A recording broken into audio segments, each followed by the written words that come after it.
warahmatullahi wabarakatuh. Kepada anak-anak Ustazah, bertemu lagi dengan pembelajaran baharu kita untuk hari ini. Okey, baiklah. Hari ini kita akan belajar mata pelajaran ibadah yang bertajuk istinja. Okey, Ustazah nak tanya, siapa yang pernah dengar apa itu istinja? Mesti dah pernah dengar kan?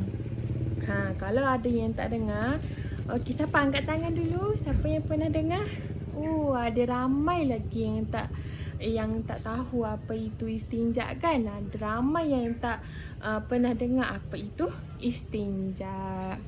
Okey, hari ni sebelum kita mulakan pembelajaran kita, jom kita sama-sama baca doa dahulu. Okey, semua tadah tangan dan baca doa. Okey, bismillahirrahmanirrahim. Alhamdulillahirabbil Allahumma aftah alaina hikmataka wa anshur alaina min khazaini rahmatika ya arhamar rahimin. Rabbi shrah li sadri wa yassir li amri wahlul 'uqdatam min lisani yafqahu qawli. Amin ya rabbal alamin. Okey, bagus semua anak-anak murid Ustazah. Semua baca doa dengan baik. Okey, hari ni sebelum kita memulakan tajuk ibadah, tajuk istinja kita untuk hari ini, Ustazah nak tanya, apa yang Ustazah bawakan untuk kelas hari ni? Ustazah bawakan apa? Agak-agak boleh teka tak apa yang kita nak istinja tu apa? Ustazah ada sebut sebelum ni, tapi ada ramai lagi yang tak ingat, ada yang tak faham apa maksud istinja. Ustazah ada bawakan tisu, ada bawakan apa ni? Kain. Ni apa ini? Ni kulit kayu ataupun ranting kayu, dan Ustazah bawakan apa ni? Daun. Daun apa ni? Daun kering. Daun kering. Ustazah tak nak daun yang hijau tu, nak daun kering. Okey, yang ketiga Ustazah bawakan batu. Batu, 3 biji batu, dan Ustazah ada bawakan lidi. Lidi ni berguna untuk kita hari ni. Agak-agak apa yang kita nak belajar hari ni? Dan Ustazah bawakan air yang bersih lah. Okey. Apa yang murid-murid semua boleh agak apa yang kita nak istinja ni maksudnya apa? Ada air, Ustazah apa ni? Ada tisu, ada daun kering, ada batu. Yang kita nak belajar hari ni iaitu istinja. Istinja ni macam mana? Istinja ni lah menggunakan menggunakan air mutlak dan bahan-bahan kesat seperti tisu. Contohnya kan, contoh kita tak ada air. Masa tu kita dah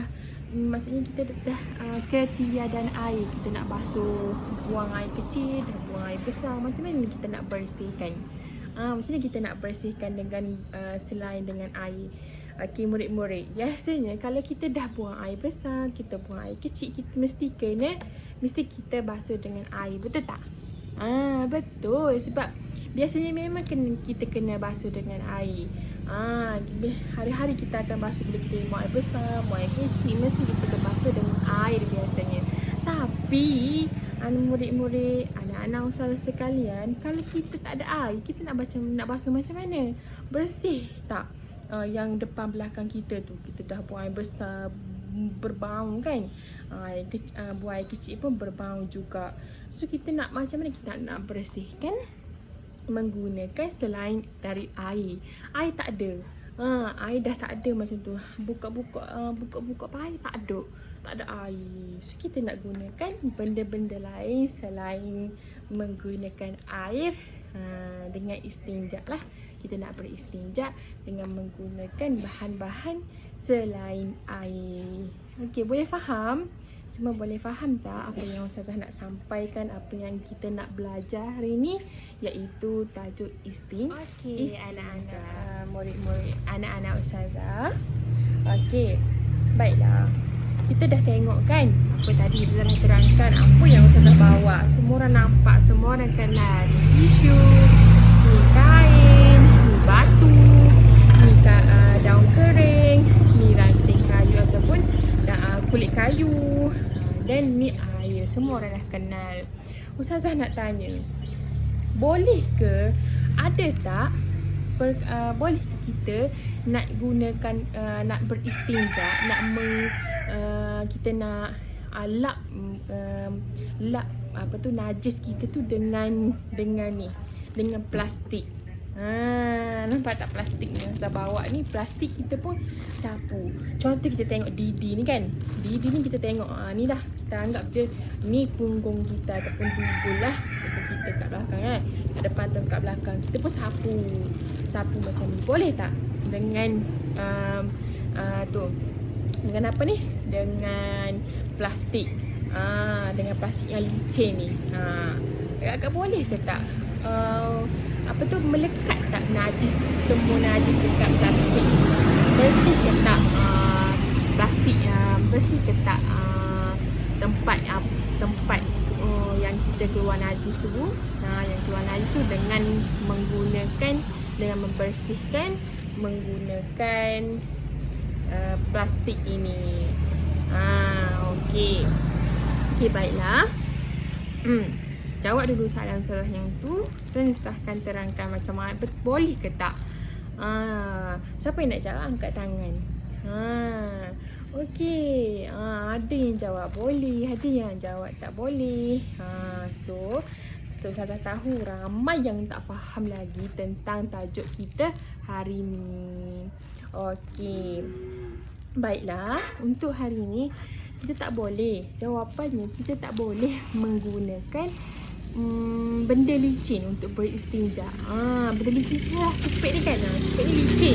Kalau kita pijak pun, kalau kita pijak dengan kaki kita rasa nak jatuh kan. Licin. Tak boleh.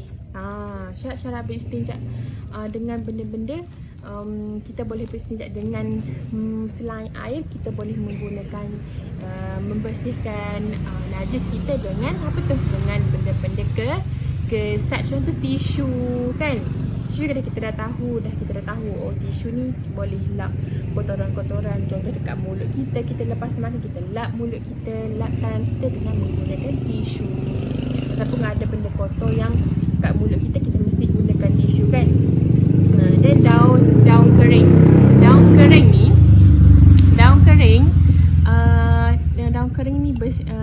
dia pun dikesat-kesat sikit kan.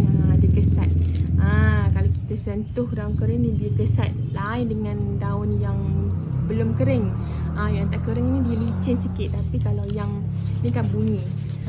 Bunyi ke tak? Ni bunyi, tu kesat lah.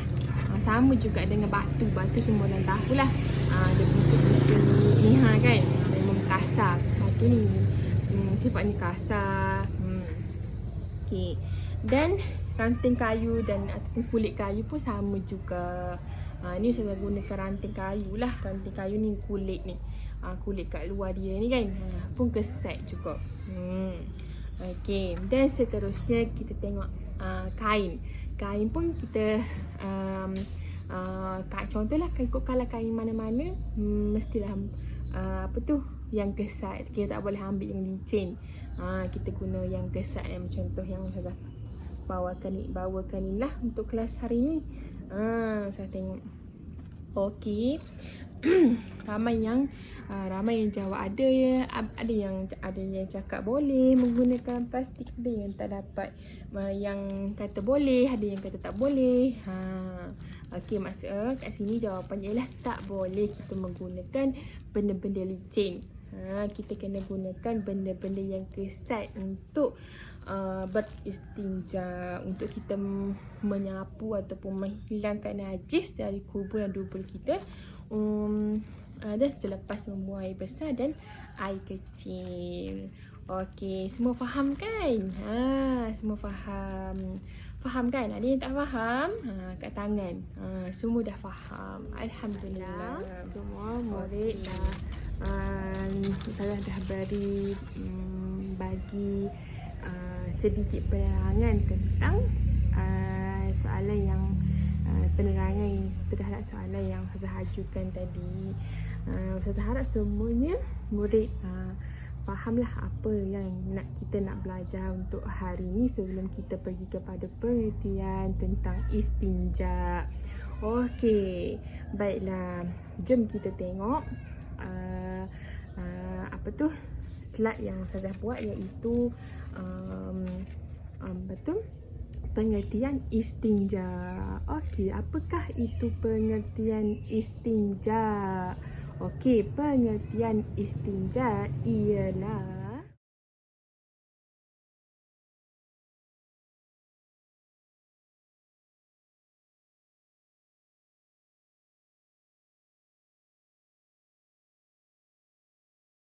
okey, itu adalah sedikit penerangan tentang istinja dan hukum istinja. Okey, ada soalan tak daripada anak-anak Ustazah? Siapa yang tak faham, angkat tangan terus. Apa yang semua tak faham, apa yang Ustazah terangkan, apa yang Ustazah jelaskan tentang pengertian istinja, hukum istinja dan hukum istinja. Hukum istinja Ustazah dah bagi tahu tadi, ialah wajib. Wajiblah kita untuk kita untuk kita membersihkan najis dari kubul dan dubur kita, dari segala najis lah, membersihkan najis. Kita membersihkan sebersih-bersihnya. Okey. Dan kenapa kita perlu membersihkan kubul dan dubur kita hingga bersih, hingga diyakini bersih, iaitu disebabkan kita nak solat. Kita sebagai seorang Islam, kita kena solat. So bila kita nak solat, kita wajib dalam keadaan bersih. Okey kelas. Kita dah faham apa itu pengertian istinja. Kita dah tahu apa hukum istinja. Okey, sekarang Ustazah nak bagi tahu kenapa kita wajib. Ustazah, kenapalah kita wajib beristinja ni? Kalau tak ada air, kena cari benda-benda yang kesat, benda-benda yang boleh menghilangkan najis. So apakah sebabnya? Ialah kita disebabkan kita kan belajar di luar dari bilik raja hari ni kan, macam-macam bunyi lah. Ada bunyi kapal terbang, ada bunyi motor, ada bunyi kereta. So Ustazah harap semua dapat fokus dan kita abaikan sahaja bunyi-bunyi tu. Okey, baiklah. Okey, untuk seterusnya, Ustazah nak terang kenapa kita perlu beristinja. Kenapa? Sebabnya antara sebabnya kita dengan beristinja ni, apa yang saya dah bagi tahu sebelum tadi, iaitu kita membolehkan kita untuk solat. Sebab kita nak solat ni kita perlu dalam keadaan. Sekarang Ustazah nak tunjukkan contohnya. Okey, sekarang kita sambung pelajaran kita. Teruskan pelajaran kita tentang tajuk beristinja. Okey, Ustazah nak bagi contoh. Semua dengar, okey? Contohnya ialah Ali kan? Ali Irfan. Ali Irfan dia nak dia pergi ke hutan. Dia nak berkemah lah. Berkemah lah kononnya kan. Pergi ke hutan dan masa dia nak sakit perut. Aduh, sakit perut. Sakit perut, nak buang air besar. Sebab makan macam-macam kan dekat perkemahan tu. So dia pun, Ali Irfan pun nak sakit perut, nak membuang. Lepas tu Ali Irfan pun membuang lah. Lepas tu tiba-tiba tiba-tiba Ali Irfan ni tak ada buka pipe, tak ada air. Tak ada air. Lepas tu Ali Irfan ni dia nak buang air, sakit perut kan, pergilah buang air. Tiba-tiba tak ada air, buka pipe tak ada air. Lepas tu macam mana Ali Irfan nak membersihkan najis tadi? Siapa boleh jawab? Iaitu Ali Irfan kena cari apa? Kena cari benda-benda kesat. Okey, dalam hutan, Ustazah nak tanya, dalam hutan apa yang, dalam barang-barang bahan-bahan yang Ustazah bawa tadi, apa yang paling ni lah senanglah kita nak cari dalam hutan? Apa? Okey, iaitu contohnya apa ni? Ada tak dalam hutan? Kalau tisu susah kan nak cari dalam hutan. Dekat perkemahan, biasanya siapa yang pernah pergi perkemahan dia tahulah macam mana keadaan dalam hutan tu. Dah air tak ada, macam mana kita nak bersihkan? Ali Irfan dia nak bersihkan najis dia ialah menggunakan apa? Rantai kayu atau kulit kayu dan apa ni? Daun kering. Kalau ada batu, boleh ambil batu. Okey, boleh ambil batu kalau ada jumpa batu. Biasanya daun kering senang nak jumpa dalam hutan kan. Ataupun ranting kayu ataupun kulit kayu. Tu kita boleh menggunakan benda-benda kesat. So Ali Irfan pun bolehlah boleh membersihkan najis tadi lepas dia buang air besar tadi dengan menggunakan daun kering.